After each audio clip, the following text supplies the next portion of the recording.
Do you regret the tone at all, given what we know now? What did the White House do wrong then, Governor Romney, if they put out a statement saying they disagreed with it? You talk about mixed signals. The world is watching. Isn't this itself a mixed signal when you criticize the administration at a time that Americans are being killed? Shouldn't politics stop for this? Some people have said that you jumped the gun a little in putting that statement out last night and that you should have waited until more details were available.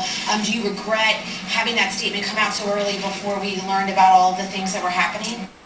Here are these journalists. They didn't know they were being recorded right prior to that press conference, coordinating their questions a little bit. I would say, do you regret your question? Your question. I mean, your statement, not even the tone, because then he can go off on. And then if he does, I think we should follow up and say, but this morning your hands will continuing to serve. You can't say that. Who he calls on, we're covered on the one question that... Stand by your statement.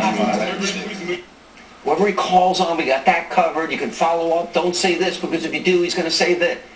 I mean, as if Mitt Romney's at fault for being angry and speaking out about this. Look, here's what happened. Look, in a press conference, it's not uncommon for reporters to get together before to make sure that their important question is asked and to coordinate how they're going to ask the question. That's not the issue. This wasn't the coordination of a question. This was the plotting of an ambush. Consider the fact that there were 7 questions asked. 6 of the 7 dealt with that one question. This is about the most outrageous example of gotcha journalism you can possibly see. Caught on tape, these reporters plotting to ambush Mitt Romney.